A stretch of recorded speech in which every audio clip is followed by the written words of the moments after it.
Makanya kalau lu tarik masalah ambisi dan keinginan itu gak bakal ada habisnya. Gitu. Makanya kita harus ngerti banget diri kita tuh kebutuhannya apa, bahagianya apa, waktu yang bermakna kita pakai seperti apa, itu harus ngerti. Kalau enggak akan balance deh, duit berapapun yang lu punya. Self-awareness terkesan kata-kata yang umum atau simple banget. Kalau lu lebih bisa gali lebih dalam, dalam konteks keuangan, pemahaman tentang kita yang belum terlalu tahu tentang uang, itu apa? Simple. Self-awareness itu satu, ngerti sebenarnya posisi lu sekarang di mana. Ngerti cash flow yang sehat itu segimana. Kalau dapat penghasilan segini, saving sehatnya berapa ya untuk goals gue? Kalau dapat penghasilan segini, kredit sehatnya berapa ya? Kalau dapat penghasilan segini, liburan gue yang sehat tuh ke Bandung apa ke Jepang ya? Zaman sekarang, semua orang itu bias. Zaman gue misalnya, bro gue baru masuk kerja nih, 3 tahun lagi doain ya, gue nabung nanti gue mau ke Jepang. Gue tahu, gue masih baru masuk kerja tahun pertama, belum qualify Jepang. Maka ada proses 3 tahun menabung supaya nanti gue qualify ke Jepang. Zaman sekarang dari kuliah aja qualify ke Jepang. Kenapa? Likuiditas di mana-mana. Gue nggak harus dapat dari penghasilan, gue bisa dapat dari hutang. Habislah itu. Zaman sekarang semua orang nggak tahu. Dengan penghasilan segini, level gue tuh sebenarnya sehatnya semana. Itu yang bikin semua orang berantakan. Kemudahan akses paylater. Kemudahan akses likuiditas dan gambar hidup yang ditunjukkan dari sosial media. Yang di dapurnya lo belum tahu kepentingan orang itu apa. Yes, self-awareness kesan simpel tapi kalau dipahami lagi, banyak dari kita tuh nggak tahu kita lagi di mana, kebutuhan kita apa, dan kita nggak bisa bedain even kebutuhan keinginan. Bisa. Contoh misalnya pengusaha sama salah satunya misalnya leader rekrutmen. Gue nggak sebut industri ya, leader rekrutmen. Kepentingan leader rekrutmen apa? Merekrut. Kalau mau merekrut berarti lo harus jadi superhuman. Berarti kalau lo punya duit yang lo harus ganti apa? Mobil, jam tangan, rumah, liburan. Supaya lu punya branding superhuman dan lu bisa merekrut. Sekarang, lu entrepreneur kayak gue, bikin pameran. Prioritasnya apa kalau dapat duit? Ya DP mall, ya beli partisi, ya invest, gulung supaya bisa bikin event lebih banyak. Apakah gue perlu mobil? Kagak. Nah, kepentingan bisnis orang kan beda nih.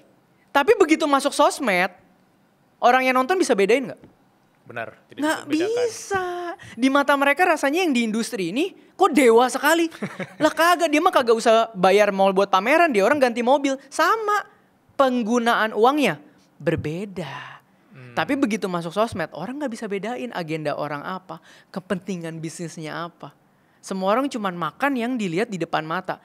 Mati bro, mati. Ketika lu dapat 100 juta pertama ya, apa yang lo lakuin? Karena banyak teman-teman gue nyesal curhat ke gue kayak, Bill, lu gak usah deh beli mobil kalau baru 100 juta. Bill, lu gak usah deh ke luar negeri 100 juta. Itu kesalahan gue. DP mobil. Oh serius? Iya, gara-gara waktu gue SMA aja nih, cerita gue jual terus nih. Terima kasih tante ya. Jadi waktu SMA, gue tuh SMA 3 ada pacaran, terus gue disuruh putus sama orang tuanya karena background ekonominya senjang banget. Mantan gue itu mobil udah 3, naik Elgrand, gue tuh naik angkot. Jadi udah anak single parent susah lagi kan. Ya udah disuruh putus sama mamanya di telepon. Which is kalau gue di posisi nyokapnya, gue mungkin akan melakukan hal yang mirip lah ya. Kita normal lah manusia, lu pengen anak lu dapat yang terbaik. Tapi di saat itu buat gue itu nggak fair. Saat itu, kenapa? Kepentingan gue adalah mempunyai nilai akademis yang bagus sehingga gue nggak ditendang dari sekolah. Buat gue sukses. Karena pada saat itu challenge gue adalah itu. Tapi lu challenge gue dengan perbandingan kekayaan gue yang belum ngapa-ngapain dibandingin sama suami lu.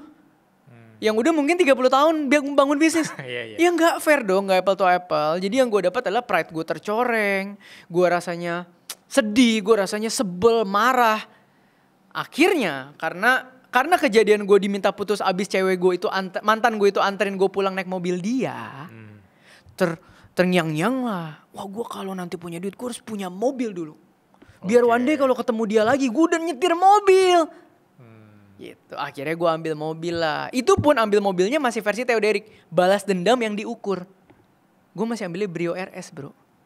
Ada gak orang balas dendam gengsi ambil Brio? Gak ada. Itu pas banget 100-an ya harganya? 178 gue masih ingat. Gue DP 60. Sisa cicil. Cicil 5 tahun. Ada nggak yang ngajarin Theo Derek waktu itu bahwa bunganya sayang, dodol 5 tahun, duit lu segini ambil aja sehatnya 2 tahun. Bahkan Theo Derek di posisi itu pun nggak tahu keuangan yang sehat seberapa. Nggak ada yang ngajarin. Nah, itu akhirnya gue belajar, makanya sekarang gue bisa keluar-keluar tentang itu. Belajar dari pengalaman. Belajar dari pengalaman. Belajar dari hidup sendiri. Betul. Makanya kalau di konteskan perintis nih orang cocok kalian tag aja. Orang hari pertama datang mobilnya baret, nggak ada yang ngajarin nyetir. Gitu. Bisa beli mobil nggak ada yang ngajarin nyetir. Tempat parkirnya aja nggak ada. Gue harus parkir di lapangan bola umum. Sehari pertama mobil gue penyok, kenapa? Kejatuhan buah mangga. Ini lapangan bola, ini pohon mangga, gue parkir, mangga jatuh, dong, penyok dong. Ya itulah. Pas penyok apa yang lu rasakan? Gue kayak, Tuhan, gue udah beli mobil sendiri aja gak punya lahan parkir di rumah. Numpang parkir, bayar satpam lapangan bola. Kena mangga lo penyok lo.